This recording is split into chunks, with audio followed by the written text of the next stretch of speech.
and other close observers talking in detail about that never-to-be-forgotten first fight. Tyson against Holyfield, the final analysis. The bout between Mike Tyson and Evander Holyfield has been called the fight of the decade.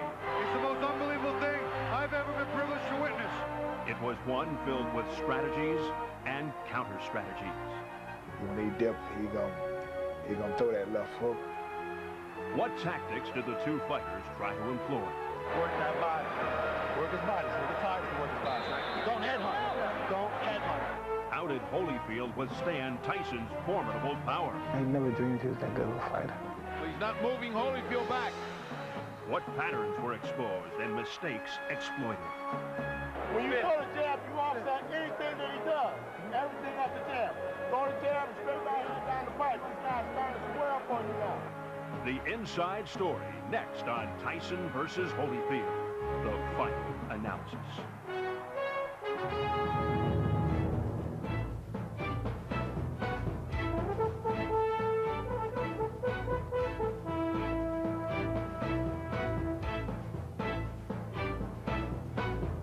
The Showtime Championship Boxing Report presents Tyson versus Holyfield, the final analysis.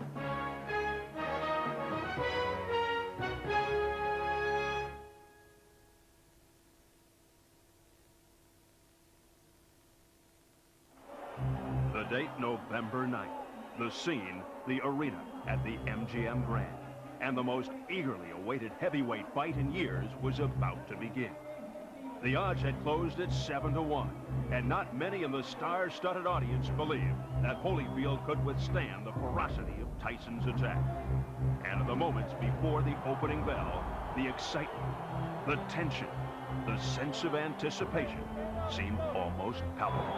Gentlemen, this will be a clean fight. Protect yourself at all times, obey my commands at all times. You have any questions? Touch gloves, let's go. Unlike other Tyson opponents, Holyfield appeared confident and anxious to get it on. Every fighter that studies the tape of another fighter has a preconceived notion of how the fight's going to start and unfold. In this case, Evander Holyfield knew Mike Tyson, being short and squat, rushes at his opponents to get inside early, and he dips to one side or the other, usually his left side, which indicates he's going to hit you with a left hook or a left uppercut. Mike always dips to his left. And, you know, usually when he dips to his left, his opponent covers up. I say, as soon as he dips, you punch. You shovel the right hand right on him, you're going to catch it.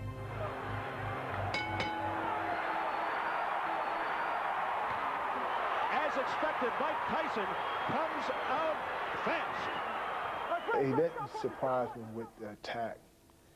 He surprised me with the first punch he threw. Meaning that he dipped, and I was looking for the left hook. He threw the right hand. I was surprised about that. He hit Holyfield in the first round with a back-breaking, jaw-cracking right hand. Usually it's over. You know what I mean? He's wobbled. I thought he had two chances, Slim and none. Slim was on, but he came back.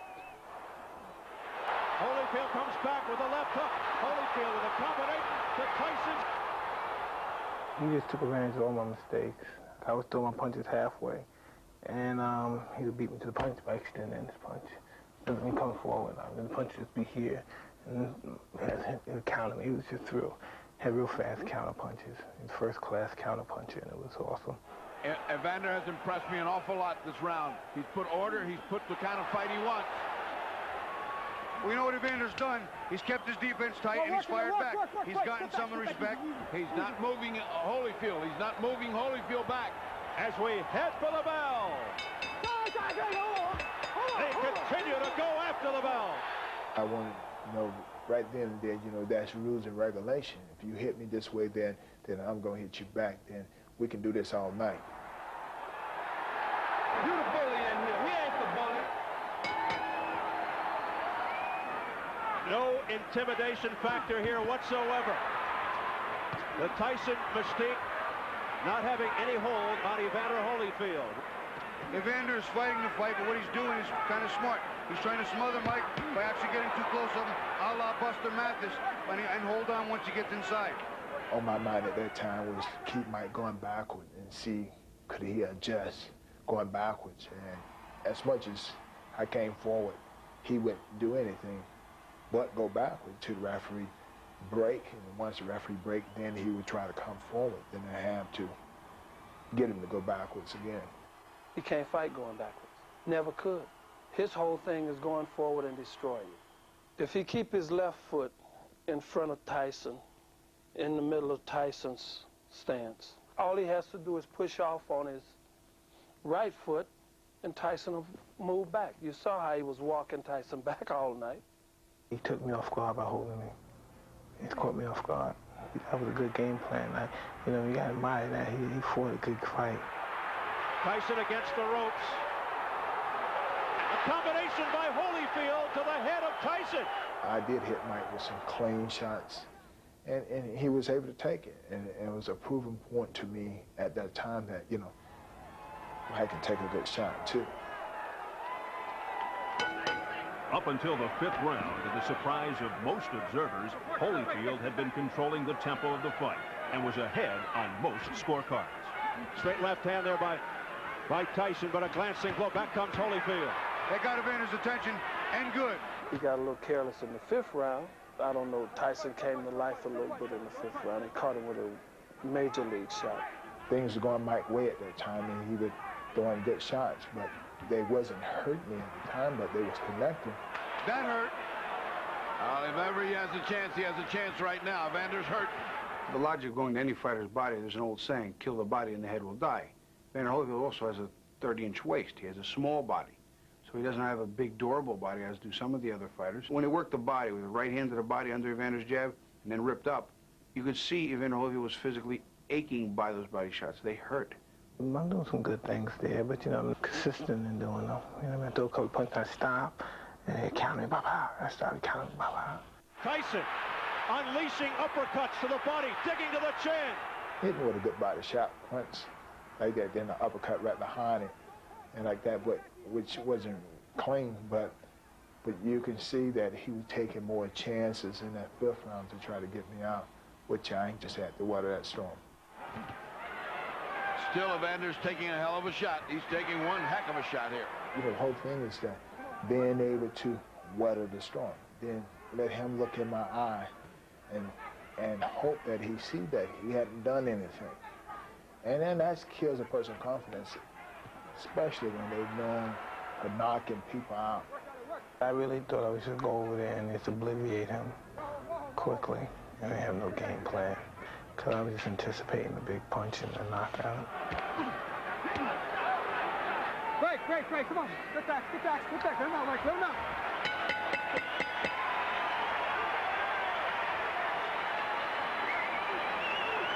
So inside, work that body, work those little ribs.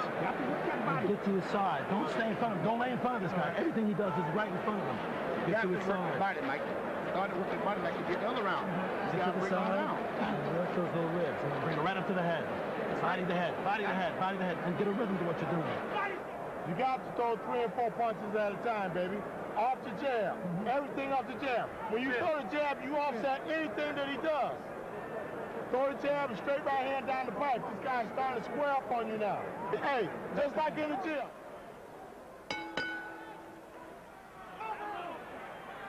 Round number 6. Round 5 was a good one for Tyson. The crowd a little quieter as a result. That's a big left hook. Evander's legs not really buckled, but they caved in just a pinch. That was a big left hook. Now what? Mitch Halpern again calls time. Accidental headbutt. That's when Mike first went in, when the headbutt, he said was cut, and it took him to the corner.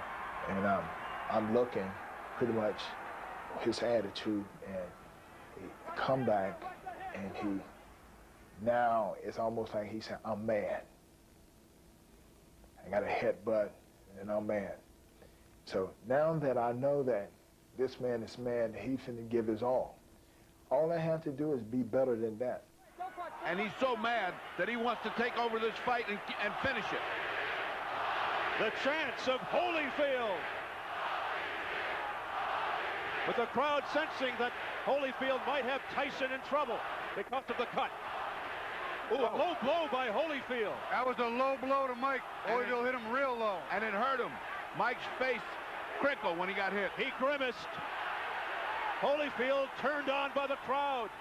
Less than a minute in round 6. Holyfield's closing this round like a champion, like the overachieving warrior that he is. Oh, down goes Tyson. A left hook. I throw a good body shot, but I was trying to hit him on the chin, and I missed the chin, and I hit him directly in the chest. And, you know, and it was just so much force on that shot, lift him off his feet. Mike was caught squared up and was hit square in the chest. And anytime you're squared up, you're off balance as far as a boxing stance is concerned. What Don Turner means by squaring up is that Mike Tyson no longer has one foot behind the other in a good, strong stance. His feet are side by side and therefore squared up. He has less leverage because his feet are together now. He's much more easily moved. His body and his shoulders are also part of that, and they're squared up and now a bigger target. It was shocking to see him sitting down on the floor. You know, I hadn't seen that since '91 when he was fighting Buster Douglas, or '90, whenever he fought Buster Douglas. And the anxiety with me began to mount by geometric progression. Tyson down for only the second time in his career. But Douglas did it the first time. And you know what happened there? Well, this is what we came to see. How can he do? How is he going to do when he gets down? That's what we're going to see. We are seeing Mike Tyson tested. Oh, I didn't think he would finish him off. Tyson is not easy to hit as people think he is. He's a little savvy, and he's so quick with his herky-jerky moves. He's a good fighter. They continue to battle after the bell. I sit in the corner and I kind of glanced at it over there, and I can see that I'm getting a little bit by a little bit. You know, it's a 12-round fight, but that round that kind of took a little starch out of it. How about scores, guys? I got him ahead, 58-56, Evander Holyfield. And I have the fight even. I have the fight 3-2 and 1 even, but the knockdown makes it even. Time! I'm not going to warn you good. When I say break, you step back. You understand me? Let's go. Come on. There was a lot of holding throughout the fight. I had to warn him. I had to push him back a couple times. I think once or twice in the fight, I had to call time and bring him together and tell him, you know, hey, I'm messing around in here. Next time, you're going to lose a point. And that's all you need to do. You need to give him a stern warning, let him know, you know, you're the boss in there. Come on. Commander, come on. Let go. Let go of him. Let go of him. You got my arm. Let's go. I know he does. Let him go when I say break. You understand me? Let him go. Evander's fighting the smartest fight he's ever fought. He's not standing like he did with Bo. He knows it's a different fighter, a different fight, different situation, and what needs to be done. Why do people abandon their game plan? Because of the opposition. I feel that each and every time he swung, he was trying to get me out of there. I began to pantomime, throwing right hands and looking forth, you know, for the knockout blow to come, you know what I mean? But it wasn't there. It was in a distant, far place. Oh, good. Look out now as they come together. Again, the headbutt. That one buckled. That one buckled Tyson. I mean, Tyson actually got a headbutt and hurt. It's the second time in the fight.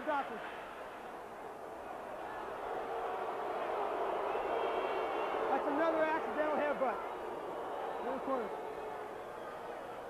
It's part of the game.